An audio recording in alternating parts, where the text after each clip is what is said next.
কুম্ভ রাশির জাতকদের যদি বর্তমান সময়কে পর্যবেক্ষণ করতে হয় তো দেখা যাচ্ছে রাশি বা লগ্নতে রাহু রয়েছে, তাই অ্যাবডোমেন রিলেটেড কোনো হ্যাজার্ডস বা ফ্যাটি লিভার থেকে কুম্ভ রাশির জাতকদের কিন্তু বিশেষভাবে সতর্ক থাকতে হবে।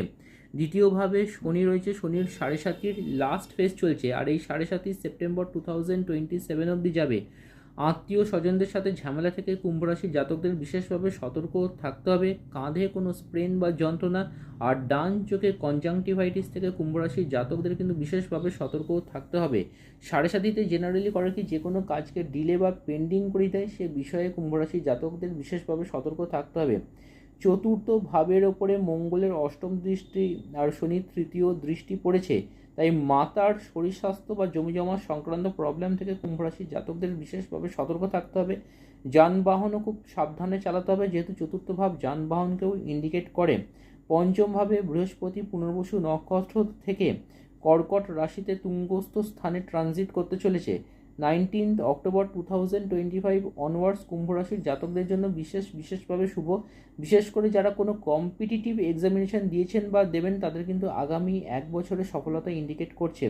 সপ্তম ভাবের কারক গ্রহ রবি এখন শনি দ্বারা পীড়িত রয়েছে। ওয়াইফের শরীর স্বাস্থ্য নিয়ে কেয়ারফুল থাকতে হবে, এবং যারা ব্যবসার সাথে যুক্ত তাদের কিন্তু এই মাসটা একদমই শুভ নয়, সেটা কিন্তু নভেম্বর 2025 থেকে অনেকাংশে ঠিক হবে।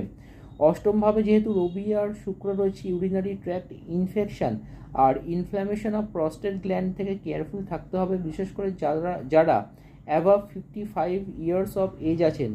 নবমভাবে যেহেতু মঙ্গল আর বুধ রয়েছে, যারা আইটি সেক্টরের সাথে যুক্ত আছেন তাদের কিন্তু দূরবর্তী স্থানে ভ্রমণ ইন্ডিকেট করছে। আর দশম ভাবের ওপরে যেহেতু বৃহস্পতির পঞ্চম দৃষ্টি আসতে চলেছে, যশ খ্যাতি প্রতিপত্তি কর্মজীবনে কিন্তু পূর্ণভাবে ফিরে আসবে, এবং কর্মজীবনে বিশেষ সফলতা ইন্ডিকেট করছে। এবং যারা দীর্ঘদিন ধরে কোনো প্রমোশন পাননি তাদের কিন্তু প্রমোশন যোগও কিন্তু ক্লিয়ার ওয়েতে শো করে দিয়েছে।